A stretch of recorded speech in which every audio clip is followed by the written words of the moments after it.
Jérôme Azé, bonjour. Bonjour. Vous êtes directeur de l'IUT de Béziers depuis bientôt un an. Tout à fait. Depuis la rentrée dernière. Et on vient vous voir, puisqu'on était venu voir le précédent directeur. Il y a des mandats de 5 ans chaque fois, vous êtes élu pour 5 ans. Et là, vous vous trouvez dans une conjoncture d'événements importants sur l'IUT, notamment le passage du DUT à un BUT. C'est un nouveau diplôme en 3 ans désormais, et plus 2 ans. Tout à fait. Donc le diplôme universitaire de technologie, le DUT, qui a vécu pendant pratiquement 56 ans, si je ne m'abuse, a été remplacé au 1er septembre 2021 par le bachelor universitaire de technologie, le BUT. Donc, pourquoi parce que alors ce diplôme de DUT durait 2 ans et la majorité des étudiants à l'échelle nationale poursuivaient leurs études pour au moins obtenir un grade de licence, donc pour être reconnu à l'international dans le système LMD, la licence master doctorat. Et donc, il était légitime de transformer notre diplôme pour intégrer ces 3 ans. Et donc, on en a profité à l'échelle nationale pour refondre tous les diplômes et pas être juste la juxtaposition d'un DUT plus une licence pro pour donc repenser tous les diplômes en 3 ans. Donc, repenser, justement, c'est beaucoup de travail, revoir les matières, plus de choses, également d'apprentissage, de stages. Tout à fait. Alors, à l'échelle nationale, il y a 24 spécialités, donc nous en retrouvons 4 à l'IUT. On peut les citer ? Bien évidemment. Donc, carrière sociale, réseau et télécommunications, métier du multimédia Internet et technique de commercialisation. Et nous ouvrons à la rentrée, nous pourrons reparler, une nouvelle formation, une licence professionnelle en 3 ans, robotique et intelligence artificielle. C'est pour ça que nous sommes dans le labo robotique avec à côté de vous le robot, dont on va parler dans quelques minutes. Tout à fait. Et donc ces 24 spécialités nationales contiennent toutes des parcours donc, qui permettent de spécialiser les étudiants dans leur formation. Majoritairement, les parcours démarrent en 2e année, donc permettent sur la 2e et la 3e année de spécialiser les étudiants. Donc ça, c'est une nouveauté qu'on n'avait pas avant. C'était juste une spécialisation sur le dernier semestre de la formation. Le BUT est maintenant intégralement évalué en compétences. Donc, ce qui n'était pas le cas avant. On était sur des notes classiques et des évaluations classiques. Il y a beaucoup plus de stages, forcément, du fait de la 3e année. Toutes nos formations sont ouvertes à partir de la 2e année à l'apprentissage et les formations carrière sociale dès la 1re année. Ça c'est nouveau, l'apprentissage. Pour toutes les formations, oui. Oui. Avant, une partie de nos formations seulement était ouverte à l'apprentissage. Donc, ça permet de... Aujourd'hui, en tout cas sur la rentrée précédente, 25% de nos étudiants environ étaient en formation d'apprentissage. Ce qui est significatif de l'intérêt de la formation universitaire pour l'apprentissage et donc des industriels, des jeunes, etc. Donc c'est le même diplôme, mais avec beaucoup plus de professionnalisation, bien évidemment. Voilà, donc l'IUT est connu pour ça, pour intégrer rapidement les jeunes dans l'emploi, et c'est plus que jamais vrai. Tout à fait, et on le verra notamment l'année prochaine avec les premiers BUT diplômés.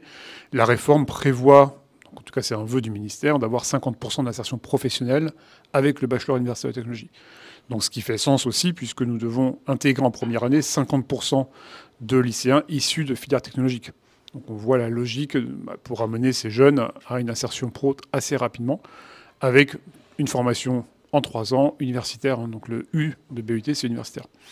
Donc il y a un peu plus d'un an, on parle justement de cette formation, comment vous l'appelez, spécialisation robotique et intelligence artificielle, que vous avez proposée à l'État et qui a été validée en 1 an.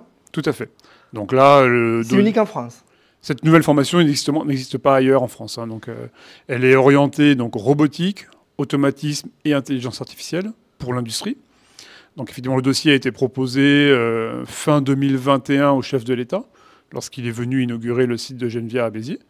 Les dossiers ont commencé à être instruits en janvier 2022 et nous avons recruté les premiers collègues titulaires pour assurer la formation. Il faut du personnel supplémentaire. Exactement. Donc l'État nous a donné des moyens pour recruter des collègues. Donc nous avons 2 nouveaux collègues enseignants qui arrivent là, qui prennent leur fonction au 1er septembre pour assurer cette formation, des collègues temporaires, les étudiants qui vont arriver donc dès lundi prochain pour faire cette formation. Donc, elle n'existe pas ailleurs. Donc, il y a une fierté de votre part, j'imagine. Complètement. Et ça vient du terrain, c'est-à-dire c'est vous qui l'avez imaginé, cette formation, et vous la soumettez après à l'État. Tout à fait. Au chef de l'État. Donc là, il y a une synergie forte sur le territoire biterrois, donc l'arrivée de Geneviève, qui s'est concrétisée en En juin dernier, avec l'inauguration de la ligne pilote, et d'autres entreprises qui sont implantées depuis bien plus longtemps. Donc, il y aura des besoins forcément sur le territoire. Tout à fait. Typiquement, ce robot qui est à côté de moi, il a été prêté par l'industrie Technilum, qui fabrique donc des luminaires, qui est basé à Béziers, qui fabrique des luminaires haute qualité. Et il y a d'autres entreprises comme OAI, comme Refresco et bien d'autres que j'oublie certainement, qui sont implantées sur Béziers. Quel œil vous portez sur le tissu professionnel, industriel biterrois? Il y a de l'avenir, il y a du potentiel pour justement les étudiants que vous formez. Il est clair qu'il y a beaucoup de potentiel sur l'industrialisation, le passage à l'industrie 4.0, 5.0. Il y a beaucoup de besoins justement sur changer les lignes, les faire évoluer. Nombreux postes, de la maintenance, du déploiement, de la maintenance prédictive. On est aujourd'hui dans ce qu'on appelle la maintenance préventive, donc aller remplacer les pièces avant qu'elles ne cassent, avec la maintenance prédictive, c'est-à-dire l'injection de l'intelligence artificielle dans la ligne de production. On surveille en temps réel. Exactement, on peut voir une dérive qui semble anormale et anticiper avant même d'avoir une usure des pièces de production. Et donc effectivement, l'arrivée de Genvia et donc de ses fournisseurs aussi va, je l'espère, transformer le tissu industriel biterrois et donc rendre d'autant plus cohérent cette nouvelle formation. Puisque, je rappelle, il faut 3 ans pour former des diplômés. Oui. Et donc, à une horizon de 3 ans, je pense que le tissu industriel biterrois aura beaucoup évolué. En tout cas, c'est ce que tout le monde souhaite. Toutes vos formations sont en BUT maintenant, sur 3 ans, toutes? Toutes.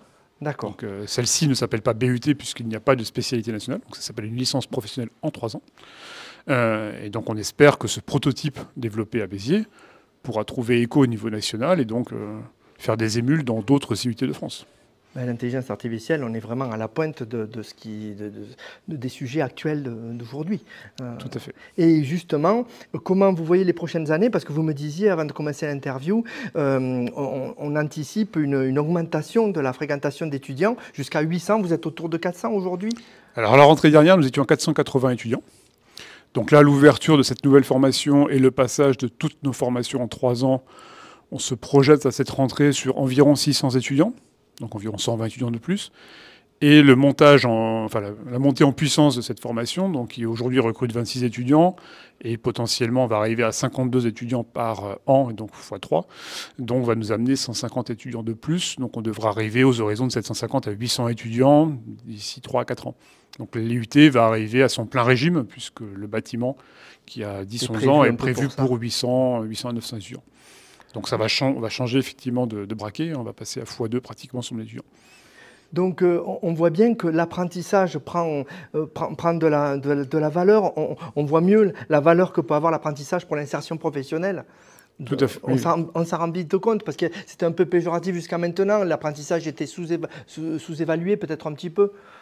Oui, là effectivement depuis quelques années, notamment avec l'accompagnement de l'État, pour les entreprises, pour faciliter avec des primes le recrutement d'apprentis, on voit que toutes les formations post-bac, de la licence au diplôme d'ingénieur et même au-delà, donc certaines thèses se font, ce qu'on appelle les thèses CIFRE, sont faites en lien fort avec l'entreprise, et donc l'alternance est très reconnue. Donc beaucoup de collègues nous disent dans les écoles d'ingénieurs que les étudiants qui sortent d'une formation par alternance sont recherchés, ont des salaires qui sont supérieurs aux étudiants qui sortent de la formation initiale, donc qui n'ont pas fait d'alternance. Et donc ce n'est clairement pas une voie de garage, c'est vraiment la voie de l'excellence aujourd'hui. L'excellence et le côté pratique et effectif de travail rapide. Complètement, les étudiants gagnent beaucoup d'expérience en étant dans l'entreprise, en découvrant des connaissances, des matériels, des procédés que nous ne pouvons pas leur enseigner, parce que nous n'aurons jamais à l'IUT ou ailleurs une ligne de production complète. Mais nous pouvons les former sur un élément de la ligne et ils le mettent en opération sur une ligne complète, par exemple. Merci beaucoup, Jérôme Azé. Très bonne rentrée. Qu'est-ce qu'on peut vous souhaiter justement pour cette rentrée quand même particulière? On est content de vous avoir interviewé pour que vous nous expliquiez tout ça, parce que c'est pas rien dans la vie d'un IUT de vivre ce que vous vivez en ce moment. Écoutez, j'espère que tout se passera bien et que les entreprises qui verront cette interview penseront à nous pour des offres de stage, des offres d'alternance. Quelle est votre demande justement à leur formuler? Nous avons toujours des besoins. Alors, donc, ils n'hésitent pas à revenir vers nous, vers la scolarité. Vous êtes toujours en dialogue avec eux. Exactement. Nous organisons depuis l'année dernière très régulièrement dans ce qu'on appelle les jeudis de l'entreprise. Donc une fois par mois, le jeudi, nous avons des sessions ouvertes aux entreprises pour présenter des thématiques particulières. Donc nous avons l'occasion de recommuniquer dessus. Nous organisons 2 fois par an un business speed dating qui permet donc aux entreprises et aux étudiants de se rencontrer pour soit des stages, soit des alternances. Donc le premier sera organisé en décembre ou janvier, le calendrier reste à préciser. Le deuxième en avril, plutôt orienté alternance. Et nous avons toujours besoin aussi de vacataires qui viennent apporter leur expertise au travers de conférences ou de cours sur un point précis que nous ne pouvons pas nous maîtriser en tant qu'enseignants, mais qui, eux, apportent l'éclairage industriel au sens large du terme. Donc, Merci beaucoup Jérôme Azé et bonne rentrée. merci beaucoup.